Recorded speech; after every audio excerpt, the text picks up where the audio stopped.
welcome. I'm the Deadwood Jedi. This is another Raid Shadow Legends video, and today we are in the account of Tool. Tool is a Patreon subscriber of mine, and he came to me going, hey, I need help with my clan boss team. Can you help me out? And of course I'm like, yeah, can I help you out? Who do you think I am? What do you think I do here? This is what I do, man. So I'm like, yeah, I can help you out, no problem. And if you guys need help, by the way, with Clan Boss or any other part of the game, I do have a Patreon link down below in the pinned comment description of this video. So I recommend you go check that out. If that is something you need help with in your account, I'm here for you. This is what we do. But anyway, he asked for help with his Clan Boss team, so we looked at the account, and boy, this guy's got a lot of champions, like a lot of champions, plenty of stuff to choose from. And it was like, I don't know which ones to go with. I don't know how to do this. I was like, what do I do? There's too many choices. And then we were looking at the gear and we're like, okay, the gear's limiting us. That's definitely gonna, box us in on some of these choices. And I basically spent all day Thursday on stream trying to figure out what team to choose before I even started building it. But once we did settle on a team, I mean, this is a great team. This is one I haven't really showcased since I think I first showed this team out, released this to the public maybe over a year ago. And this is going to be a Deacon Eater team. Now, you might be familiar with the Bateater team, one of the more popular comps that's in this game. Well, this is the Deacon Eater. It's got Deacon Armstrong instead of Seeker. It's a really, really good team. Now, Seeker, generally, I would consider is better, right? The Bateater team I would generally consider better. One, it's full auto. This does take a little bit of manualing. Not a lot, but it does take some.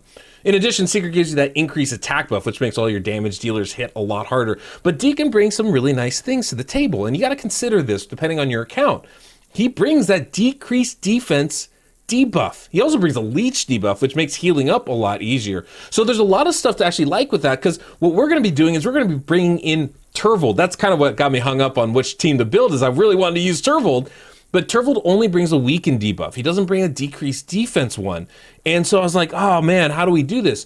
By bringing in Deacon, who brings a decreased defense, by having Turvold, who brings a weakened, now we have all the debuffs we really need to be successful here. And we can have a really, really nice team using an awesome champion like Turvold, right? So there's definitely options out there for you when you're building your teams. You got to consider all that stuff to figure out which one's going to be best for you. Now, I actually am really curious to hear what you guys think about this team, because I like this team a lot, but do you think it's better than the Bateater team? I'm inclined to say the Bateater's better, but when you can use Turvold in a team like this, it makes the argument a little bit harder to judge. So let me know in the comments down below. I really would like to hear from you guys what you think is going to be the best one. And before we get into the run, before we look at the champions and all that, which we're going to do, I want to let you guys know, we have that Soundstripe link down below. So we're going to be playing some music today. If you like it, that's where you can get it. Definitely hit that, and you got my code, so you save some money in the process. And also, don't forget to hit that subscribe, that like, that notification bell. You don't have to hit the like if you don't like the video, that's fine. But hit that subscription bell and the notification bell so you know when the next one of these comes out, because you don't want to miss out. But that's enough of that. Let's go ahead and look at the champions, and we'll go ahead and look at the run. Let's start off with Deacon Armstrong, with the namesake of this comp. Get him going, and we'll hit that DPS at the very end. Now, Deacon, I have built here. He's in a pretty good build, I would say. 233 speed. This actually has quite a range of variance as far as speeds go. One of the best things about these Maneater teams, they have a lot of range as far as the speed, so you're not really tied into these really tight numbers. So you can really build your team for damage mostly. Now, I couldn't quite get him the 100% crit rate. Definitely a failing on my part here, but we got him pretty darn close with really good crit damage and accuracy. We need all those things. So building Deacon's probably the hardest part of this entire build. As far as masteries go, we got him going down the offensive tree, making sure to take Grim Resolve. Since we're running with Maneater, we're going to be pretty low on health most of the time. Now, we do have that leech debuff out there, so it is maybe something that we would consider going with going the other way instead of Grim Resolve, taking Heart of Glory. But honestly, it's not going to make that big of a difference. Our first attack is probably going to be very low, and our second attack should be pretty high. So there's a nice balance there. The hard part with Heart of Glory is you have to have 100% health in order to get this buff. And so I don't know that it's really worth relying upon. One thing we definitely need to take, though, is going to be Retribution. We get a lot of free counterattacks basically half the time simply by having this mastery. So you definitely want that. That's why we're going to go defense tree and offense tree with almost all of these champions. The one champion we're not going to go defense tree with is going to be Painkeeper. Now you can see I have Painkeeper in a toxic set.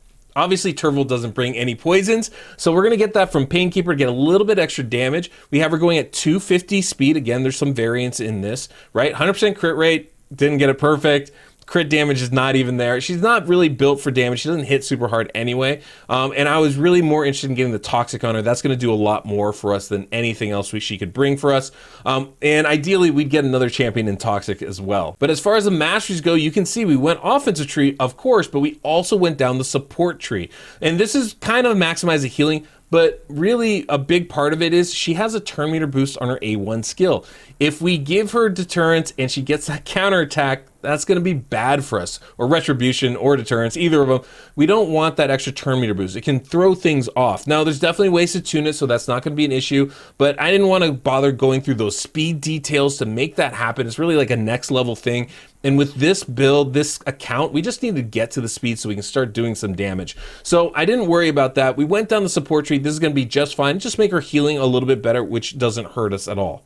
Then we get to the Maneaters. Now we're going to be starting here with the slow Maneater. He's in a mix set like pretty much everybody at this point, but we got good stats on him, and that's what matters, right? 256 speed, kind of where we need to be on that. Again, there's some variance in there. With 100% crit rate, good crit damage on him. I definitely like this build. As far as his masteries go, we went offensive tree and defensive tree. Again, we just need to get down here to retribution and get those free counterattacks, and then we're just trying to get down to War Master to get the damage in. And then this is our fast Maneater. We do have one speed set on there as well as a crit damage set, which is pretty nice.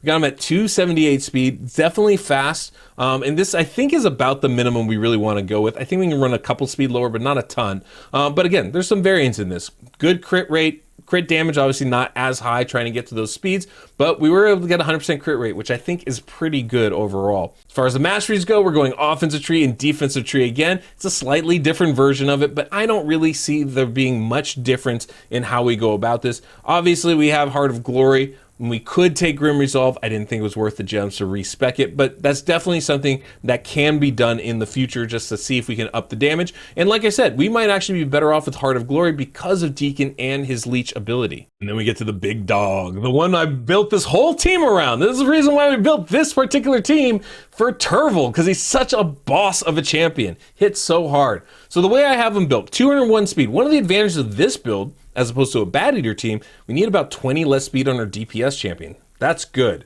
Now, I'm using Turvold. You can definitely use other DPS champions instead of him. It's not going to be a big deal if you substitute somebody else out in for him. You're just going to have to pay attention to the speeds that you're using. That's really the big thing with that. Now, for him, we got him pretty stacked out with plenty of attack, crit damage. His crit rate, because he gives himself a buff, is at 70%. That's what we need. And accuracy to land that we can debuff. As far as masteries go, again, offensive tree and defensive tree. We do have him in Heart of Glory.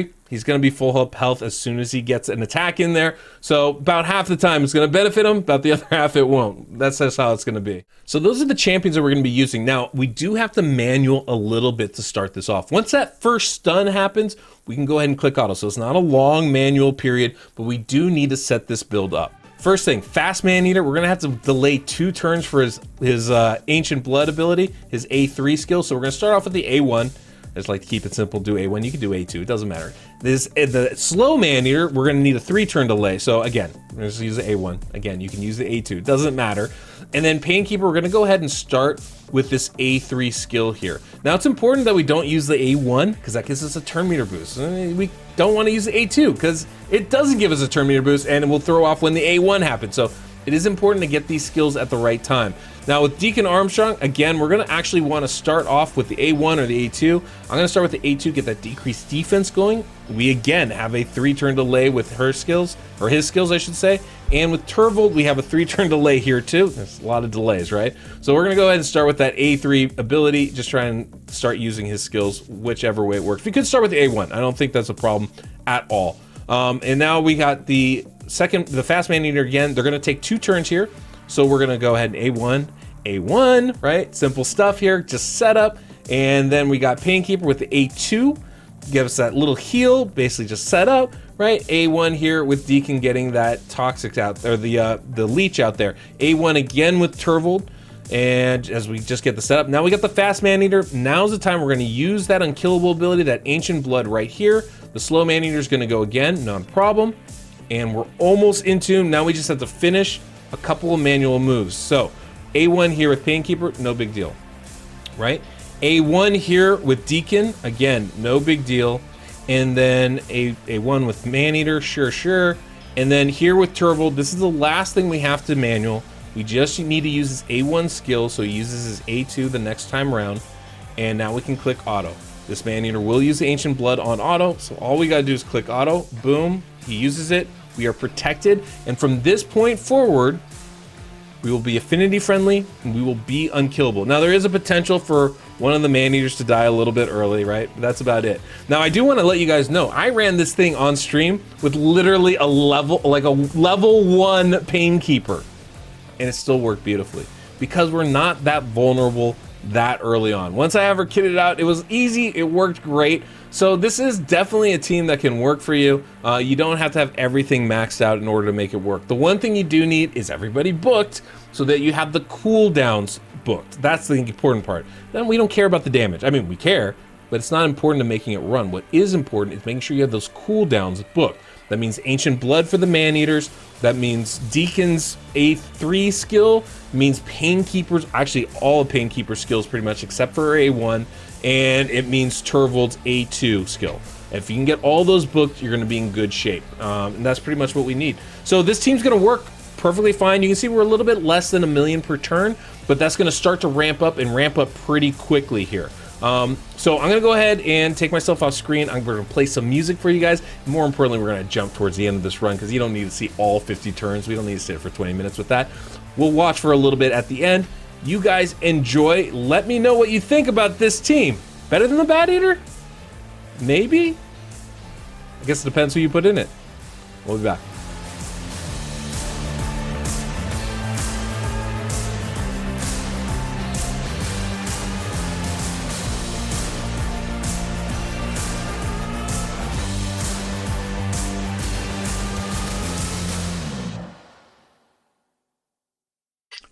$67-68 million damage.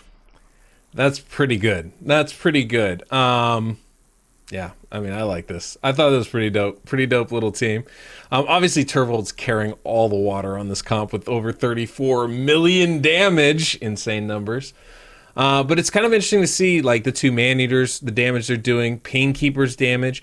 I think one way to make this very easily a one-key team is put that fast Maneater, who honestly is too fast for us to put in crit damage gloves, to put him in toxic gear. Add some more poisons to the mix. I think we're done. I think that's done skis then. You know, but it's a pretty good comp. I mean, you know, we're getting 9 million out of both Deacon and the slow Maneater, which is a pretty good number. I also think after watching this run, I think having Turvold with the Heart of Glory, so max HP does more damage, is good. But I think the rest of the team, maybe with the exception of the Maneaters, I think that's probably not the way to go. It seems like it's very hard for them to fill up all the way. I don't know, I guess, you know, over 50% versus 100% health versus under 50% health. You got a kind of a 50-50 shot there. So, you know, the other one's just going to be more consistent because you're definitely going to be going down to 0 often. And so you're definitely going to get that bonus. Whereas, you know, getting the heal up all the way to 100% is going to be a little bit more dicey as far as being consistent. So anyway, I think there's some stuff to play with in there. So again, guys, if you go on my website, look under Speed Tunes, look up the Maneater teams, you will see Deacon Eater right there. It's a really nice team, a very nice tune, a nice alternative to the Bateater teams that we're so accustomed to, or the Bat Salad teams, or I guess the Man Salad, Salad Eater teams. I don't know, there's so many names out there. But it gives you another option for how to build these teams. But my question stands. Do you prefer this to the Bateater team? Do you prefer the Bateater team to this? I mean, obviously it depends on who you have as a DPS. Do you need decreased defense? I mean, if you have a Draco, you run the Bateater. Why question it? But I wonder if you have a Turvold, if you have somebody like this, I mean, it's pretty hard not to want to run a team like this.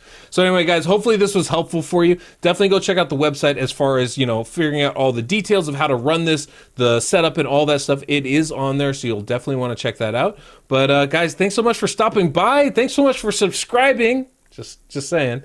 And until next we meet, I'm the Deadwood Jedi.